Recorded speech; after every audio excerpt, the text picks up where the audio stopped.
Bom, por que o ser humano, independentemente da época, da cultura, do nível de educação ou do sistema político em que vive, parece ter uma inclinação universal para fazer o que é errado? É uma baita pergunta.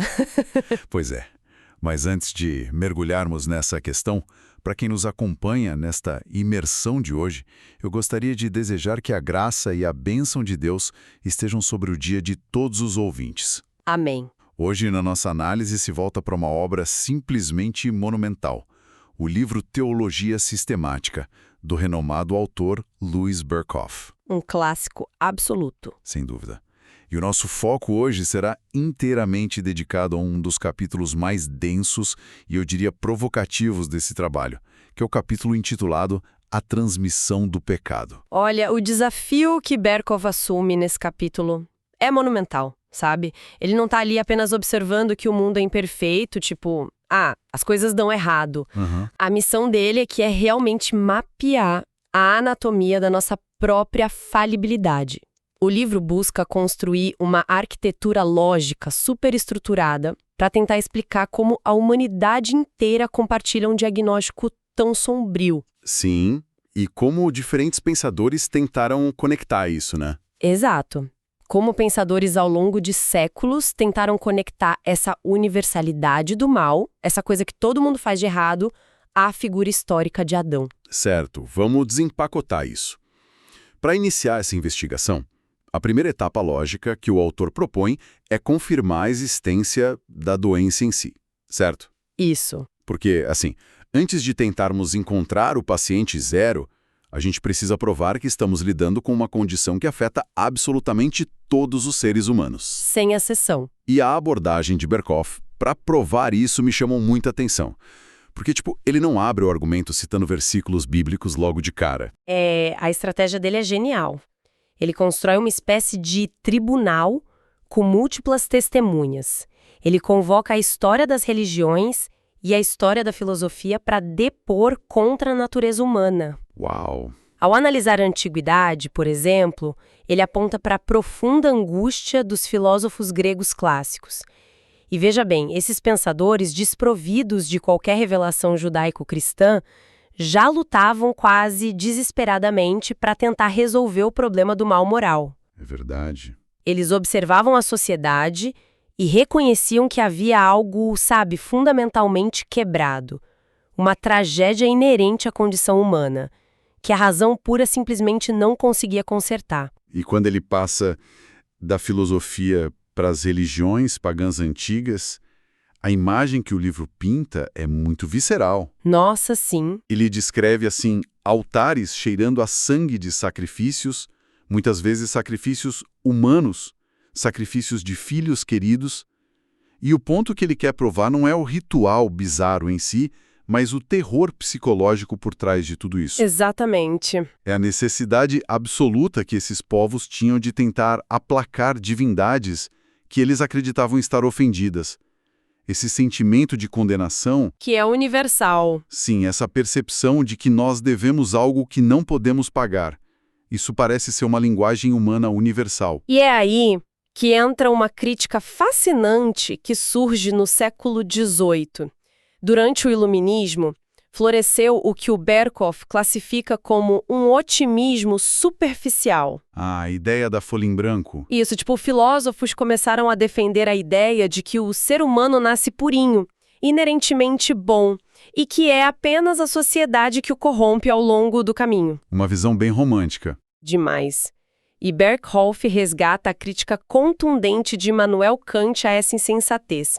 Kant argumentou sobre o mal radical na natureza humana. O mal radical. Ele demonstra que mesmo nas nossas melhores ações, existe uma propensão inata ao egoísmo e ao interesse próprio.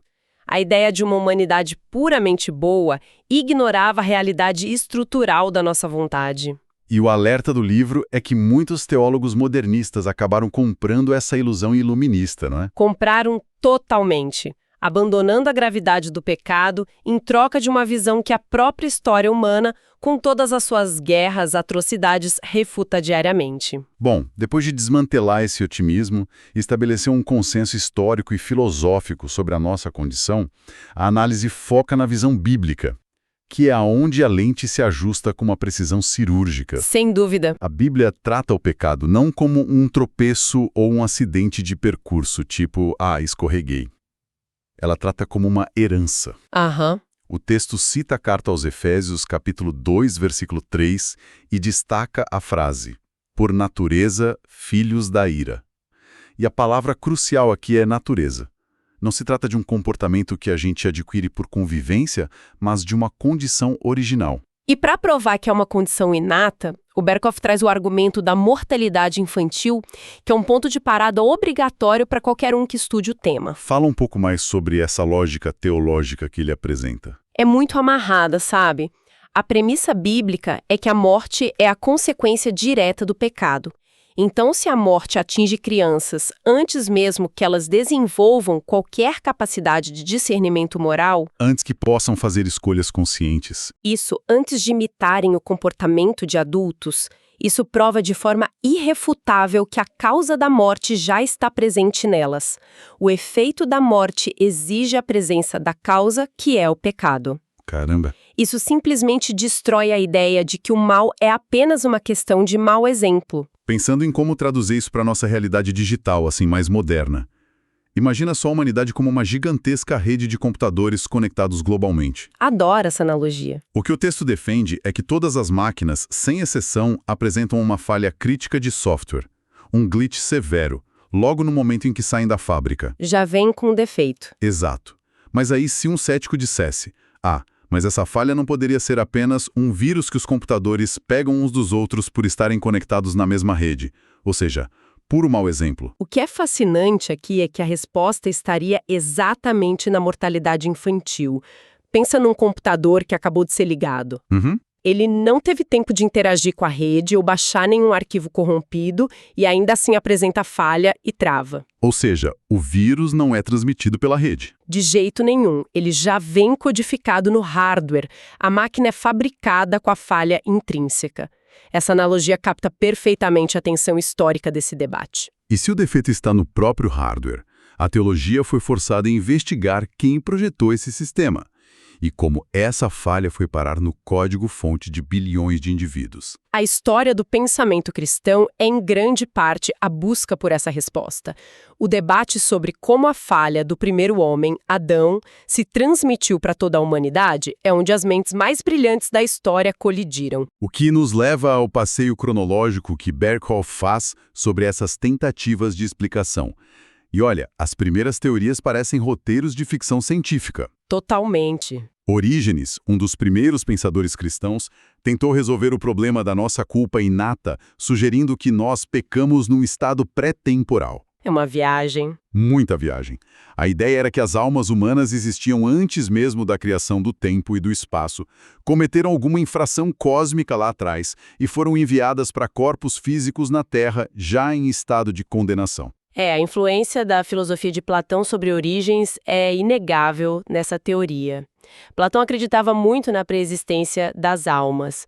O problema, como Berkhoff aponta, é que essa visão elimina qualquer ligação histórica real com o pecado de Adão no Éden. Descola a teologia da história, né? Totalmente. Agostinho e Tertuliano perceberam esse perigo e formularam o que ficou conhecido como a concepção realista. Concepção realista. Para eles, a humanidade não era apenas uma coleção de indivíduos independentes espalhados pelo tempo.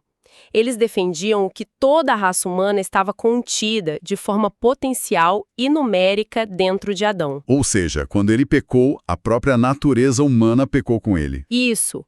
O pecado corrompeu a raiz da árvore e todos nós somos os galhos que crescem dessa mesma raiz corrompida. Só que essa visão encontrou uma resistência feroz na figura de Pelágio. Pelágio olhou para a ideia de Agostinho e disse: "Isso é um absurdo contra a justiça divina." Pelágio não aceitava isso de jeito nenhum. Para o pelagianismo, herdar a culpa ou a corrupção de outra pessoa era inaceitável. Eles defendiam a autonomia absoluta da vontade humana. É a ideia de que se o ser humano é julgado pelas suas ações, ele precisa nascer moralmente neutro. Exato. A falha universal para Pelágio era pura imitação, que é exatamente o vírus de rede na nossa analogia anterior. O grande problema é que, se Pelágio estivesse certo, nós teríamos a capacidade de vivermos vidas perfeitas por nosso próprio esforço. O que tornaria a necessidade de um salvador completamente redundante. Por isso a Igreja rejeitou a visão de Pelágio. Ela destruía a doutrina da graça pela raiz. Faz sentido. A concepção realista de Agostinho prevaleceu e séculos mais tarde, durante a Idade Média, Tomás de Aquino pegou essa ideia e a refinou. O gigante da escolástica introduziu uma visão orgânica da humanidade. Aqui é onde a coisa fica realmente interessante. Aquino propôs que a raça humana inteira deve ser vista como um único organismo. A analogia que ele utiliza é muito didática. Conta essa. Se a sua mão comete um roubo ou um crime, a justiça não prende apenas a mão. Verdade. A ação do membro é considerada a ação da pessoa inteira. Adão era o membro principal, a cabeça desse organismo. Portanto, a ação dele afeta e compromete todo o corpo humano ao longo da história. Mas a dúvida que surge ao ler Aquino é: como ele conseguia sustentar a ideia de que bilhões de pessoas, separadas por milênios, formam um único organismo físico? Ainda mais numa época em que não existiam conceitos modernos de genética, DNA ou biologia molecular para explicar essa hereditariedade. Isso levanta uma questão importante. O foco dos teólogos escolásticos, e de Aquino em particular, não estava na mecânica biológica celular. Ah, não. Não, eles focavam na herança da corrupção inerente, algo que tratavam como uma doença ontológica. Ontológica? E quando usamos o termo ontológico, estamos falando de uma falha na própria essência, na estrutura do ser humano. Eles viam o pecado não apenas como uma ação legal, mas como uma mancha na natureza humana que passava de geração em geração. Através da propagação natural. Isso. O foco estava na transmissão de um estado corrompido, muito mais do que na imputação legal direta da culpa de um indivíduo para outro. Entendi. E a falta de clareza sobre como a culpa legal funcionava nesse processo orgânico é o que abriu caminho para a necessidade de teorias jurídicas mais precisas nos séculos seguintes. Exatamente. Mas antes de chegarmos a essas teorias mais precisas, Berkhoff faz um desvio interessante para alertar sobre a teologia da crise. Ah, sim. Liderada por figuras modernas como Karl Barth e Emil Brunner. Isso. Eles tentaram resolver o quebra-cabeça meio que cortando o nó górdio, sabe? A proposta deles era que o relato do Gênesis, a queda de Adão, não foi num evento histórico que aconteceu numa terça-feira à tarde em um jardim geográfico no Oriente Médio. Eles classificavam o Éden como um mito, né? Um mito ou uma pré-história atemporal. Adão não seria o causador histórico da nossa miséria, mas apenas um representante simbólico do que acontece com todo indivíduo que desperta para a consciência moral. Essa quebra de paradigma reflete muito a desilusão daquele período pós-Primeira Guerra Mundial, que destruiu a confiança na razão humana. Reflete, sim, mas a solução que a teologia da crise encontrou foi desastrosa do ponto de vista da teologia sistemática clássica. Por quê? Ao transformar a queda em um mito atemporal, eles desconectaram a causa do efeito dentro do tempo e do espaço. Se o evento que nos corrompeu nunca aconteceu de fato na história, a redenção histórica também perde o seu alicerce. Berkhoff demonstra que a fé cristã exige uma queda real no tempo para justificar uma salvação real no tempo. E é nesse ponto que deixamos a especulação histórica e mergulhamos nas três grandes teorias que a teologia sistemática desenvolveu. Modelos definitivos sobre como o pecado de Adão chega até nós. A primeira que o livro detalha é a teoria realista. Que é, na verdade, a evolução máxima daquele pensamento original de Agostinho que a gente comentou. Essa teoria postula que a natureza humana é uma substância única, uma massa genérica, indivisível na sua origem. A afirmação central é que todos nós pecamos literalmente e numeralmente em Adão. Antes que essa natureza começasse a se individualizar em bilhões de pessoas, nós não éramos representados por ele, nós éramos ele substancialmente. Então, o que tudo isso significa? Porque, veja bem, se nós estávamos literal e substancialmente em Adão, participando ativamente do ato dele, a justiça exigiria que fôssemos responsabilizados não apenas pelo primeiro pecado no Éden. Esse é o grande furo. Exato. Deveríamos ser punidos por todos os pecados que Adão cometeu durante toda a sua vida. E mais, se a herança funciona pela presença substancial na raiz da árvore familiar, por que a conta que pagamos é só de Adão? Eu também estava potencialmente no meu bisavô ou no meu tataravô? Faz muito sentido questionar isso. A lógica realista ditaria que eu deveria carregar a culpa legal acumulada de todos os pecados de todos os meus ancestrais, numa avalanche de condenação impossível de calcular. Se conectarmos isso ao quadro geral, essa fragilidade forçou o surgimento de alternativas como a imputação imediata, De Plácios. desenvolvida por Plácios da escola de Saumur, na França. O contexto dessa escola era uma tentativa de suavizar as doutrinas mais duras da reforma. Um meio termo, digamos. Isso.